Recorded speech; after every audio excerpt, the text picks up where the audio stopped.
My name is Samantha Graves, and if there's one thing I've learned the hard way, it's that sometimes the person sleeping beside you is the one holding the knife. Dear viewers, welcome to our channel. Subscribe to receive more stories every day. I met Thomas Graves when I was 27. He was 34, a high-powered executive with a law degree, a dazzling smile, and the kind of presence that made people sit up straighter. I was finishing my MBA, waitressing at night, and sharing a shoebox apartment with two other women who hoarded shampoo bottles like currency. Thomas walked into the cafe one evening, asked for a black coffee, and didn't take his eyes off me. 3 weeks later, he'd memorized my class schedule. A month after that, he kissed my forehead and said, "I can see forever with you." I was flattered. And flattery, I've learned, is a seductive kind of currency. The kind that blinds you. The first red flag came in the form of a prenup. Not that I was surprised. He had assets, a company, investors. What did I have? A dream and student loans. I skimmed the document like a naive idiot, because I trusted him. He said, "It's standard. Everyone signs one." So I did. Fast forward 6 years. I was working as a project manager at a design firm. He was still the big man in the glass office. We had a condo with marble countertops, season tickets to the theater, a golden retriever named Baxter, and on the surface a good life. But behind closed doors the charm faded. His criticisms grew sharp. He called my job cute. He said I wasn't pulling my weight, even though I paid half the mortgage. He stopped touching me, stopped seeing me. Then one night everything changed. It started with a delayed flight. He was supposed to be in Chicago. I opened his office drawer to look for a warranty for the coffee machine. Innocent, right? Instead, I found a slim, leather-bound folder labeled Graves Holdings. Confidential. That's where I saw it. Name. My signature. But I hadn't signed that. It was dated 5 years ago and stated that I, Samantha Graves, consented to act as majority shareholder of a shell company based in the Cayman Islands, an entity I had never heard of. The signature looked like mine, but the details didn't. I was listed as the legal owner of accounts containing hundreds of thousands of dollars. Made no sense. Why would my name be on something like that? Unless I was being set up. I scanned page after page. The shell company's name. Rook Point Holdings Limited. The address. A building in Georgetown I'd never been to. The transactions were massive and recurring. Offshore transfers, tax filings, investments in third-party trusts, all under my name. My chest tightened. I took photos of everything. I printed copies. And then I did something I never thought I'd do. I called an attorney. Not just any attorney. Amanda Givens, former SEC investigator, now running her own firm. A woman who'd once made headlines exposing a major tech CEO for financial misreporting. I showed her everything. Her verdict. This is money laundering. And if this ever goes to court, you'll be the one indicted, Samantha. Not him. Because on paper, it's all yours. I couldn't speak. My husband hadn't just lied. He had built a paper trail that led straight to me. If he ever needed someone to take the fall. The next day, I confronted him. I didn't scream. I didn't cry. I waited until he walked into the kitchen, loosened his tie, and poured his usual scotch. Then I said, "What's Rook Point Holdings, Thomas?" He froze. His hand gripped the glass so tightly I thought it might crack.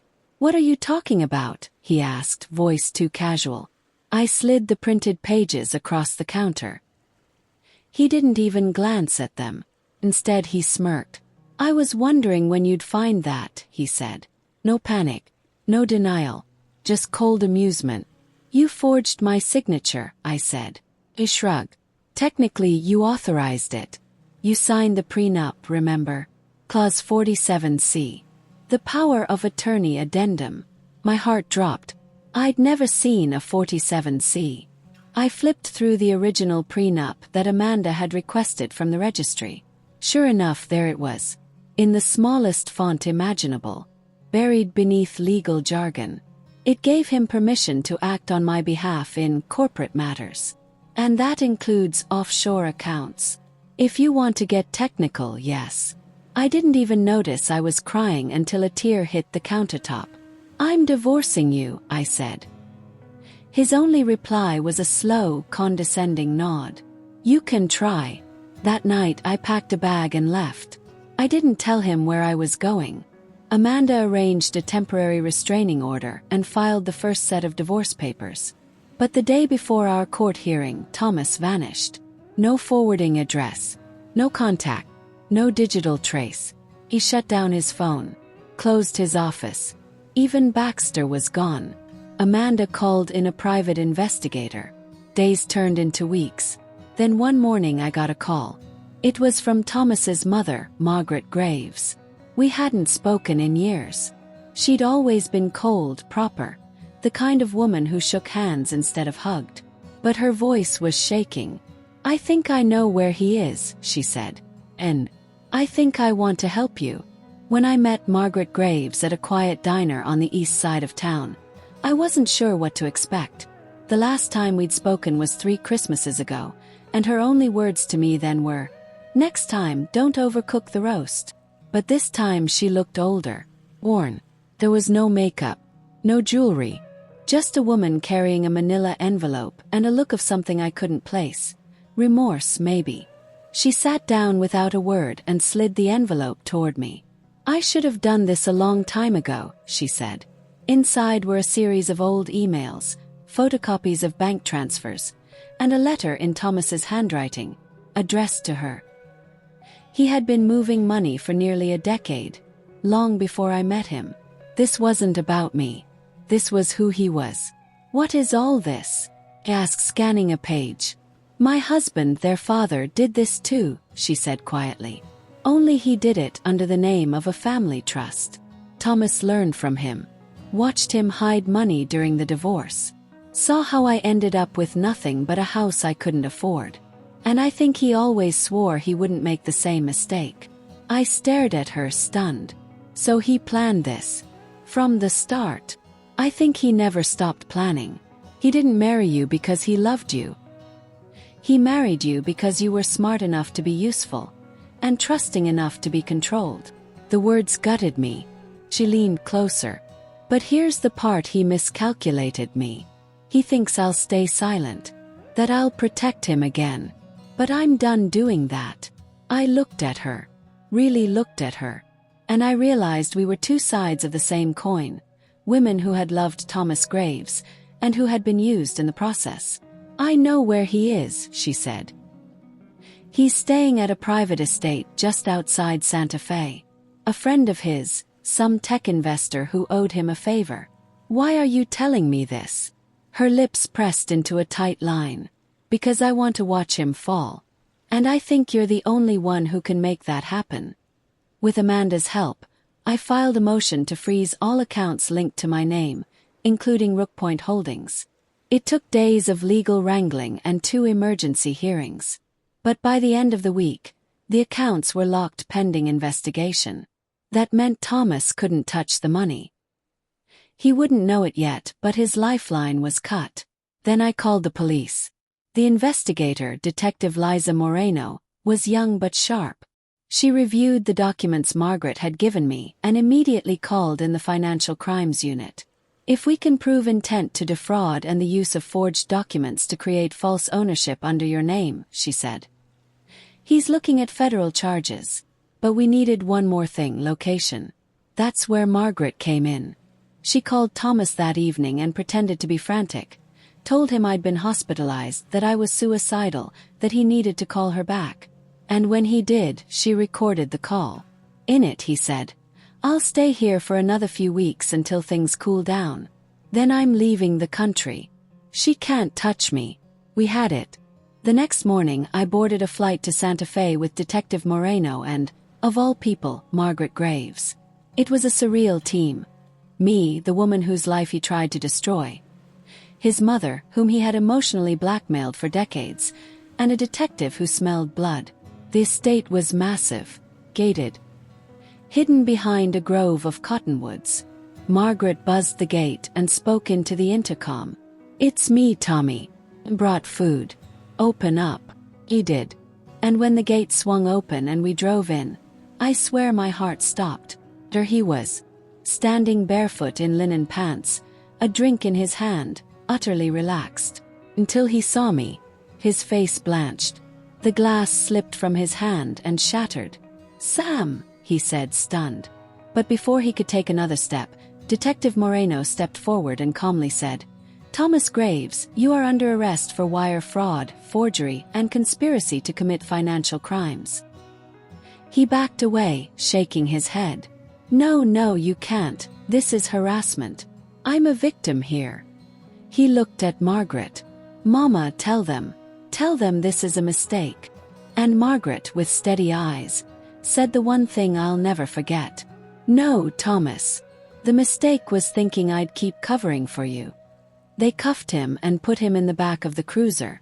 I watched in silence, heart pounding, hands trembling, but not from fear, from relief. But the story wasn't over. 2 days later, Amanda called. "I need you to come to the office. There's something you need to see." It was a folder, a sealed legal file found during discovery, a document labeled Directive 17B, Postmarital Trust Instructions. Inside was a hidden contract, signed 6 months after our wedding. It outlined a contingency plan. If Thomas were ever arrested or declared mentally unfit, the trust would dissolve, and everything would revert to his next of kin. Not to me. Not even to the fake company. It was meant for someone else. And when I saw the name, I stopped breathing. It wasn't his mother. It was a name I'd never seen before. Child. Son. Born 8 years ago. While we were married. I stared at the name on the page until the letters blurred. Gabriel Thomas Wells. Born in Portland. Mother Elena Wells. Felt like someone had kicked the floor out from beneath me. I wasn't just dealing with fraud, laundering, and betrayal. I was married to a man who had a secret child, a boy born a year into our marriage. And now, because of a clause buried in a private trust agreement, that child was listed as the rightful beneficiary to the offshore account that carried my forged name. Amanda sat across from me in silence, letting me absorb it. "Is this legal?" "Yes." She shook her head slowly. "It's not. But it's clever. He created the account using your identity to protect himself, then arranged a trust funneling those funds to a child only he knew about. On paper, you were the owner. In practice, the money was always meant to skip you. Does this change the charges? It makes them worse. And it raises another possibility. If Elena Wells had any knowledge of this, she could be implicated too." Took a breath. "Then I want to meet her." Finding Elena wasn't difficult. She was living in a mid-sized house outside Portland with an 8-year-old boy who had Thomas's chin and my nightmares. I went with Amanda and Detective Moreno. Elena opened the door and immediately stiffened when she saw us. "I think you know why we're here," I said. Her face paled. He said you didn't know." "Well, now I do." She invited us in. Elena had met Thomas at a conference, back when he was supposedly in Chicago. She was a legal consultant, working a contract job. It was a fling, she said. One that became a secret relationship when he insisted his marriage was, basically, over. She never knew he used her name on a trust. Never saw any documents. But what she did have was gold. A folder of letters Thomas had written to Gabriel, detailing plans for the future, how the boy would one day control the Graves' fortune, how Samantha wasn't strong enough to understand what he was building. Amanda read them and smiled grimly. "This seals it. Intent. Manipulation. Fraud. Everything." The trial was public. The courtroom was packed. Media outlets latched onto the story of a ghost wife framed for financial crimes, and a charming executive with a history of deception. Thomas, of course, tried to spin everything. He claimed I was mentally unstable, that I had signed off on the offshore accounts and later regretted it. But the moment his own mother took the stand, calm, poised, and armed with decades of receipts, the jury began to turn. Then came Elena. And then me. I laid out everything. The forged clause. Prenup. The power of attorney I never knew I signed. The photos, the timelines, the text messages, the emails. The detective followed with a chain of evidence. But the final blow came from Amanda. She handed the judge a sealed file labeled "Intent to Flee." It was a flight itinerary booked by Thomas Graves 2 weeks before the confrontation at the Santa Fe estate. Destination: Singapore. Name on the ticket: Gabriel Wells. He had planned to disappear again, this time with the child he kept hidden from the world. The courtroom went silent. Even Thomas looked rattled. He was convicted on multiple counts: fraud, identity theft, forgery, and attempted unlawful flight to avoid prosecution. Sentenced to 17 years in federal prison. I watched them take him away in cuffs. No dramatic speeches. No gloating. Just a long, deep breath. But that wasn't the end. 2 weeks later, I got a letter in the mail. Handwritten. No return address. Samantha, I don't expect you to forgive me, but you were right about one thing. I married you because I thought you'd be easy to control. I underestimated you. That was my mistake. Take care of yourself. And tell my mother she got what she always wanted. Miss. I burned the letter. Margaret and I met for lunch the next day. It had become a ritual. I thought you'd walk away from all this, she said. I almost did. But then I realized, if I did, he'd still win. What now? Smiled. I reclaim my name, my story, my life. 6 months later, I stood outside the courtroom again, but this time not as a victim. I had just won a civil suit against Thomas's estate and Rook Point Holdings. The judge ordered the assets seized and liquidated. Half would go to repay the tax fraud victims. The rest, millions, was mine to keep. People asked if I felt rich. The truth: felt free. 1 year later, I opened a non-profit, Graves Light Foundation, dedicated to helping women navigate financial abuse, coercive control, and complex legal traps hidden in domestic relationships. On opening day, Margaret showed up with a donation envelope. Inside, check, and a note. For the woman who refused to disappear. You didn't just survive. You rewrote the ending. I looked up. The press was waiting. I adjusted my blazer, and walked into the light. Dear viewers, thank you for watching. If you like this story, please subscribe to our channel to receive more stories every day. Share with us what you think of this story and tell us where you're watching from.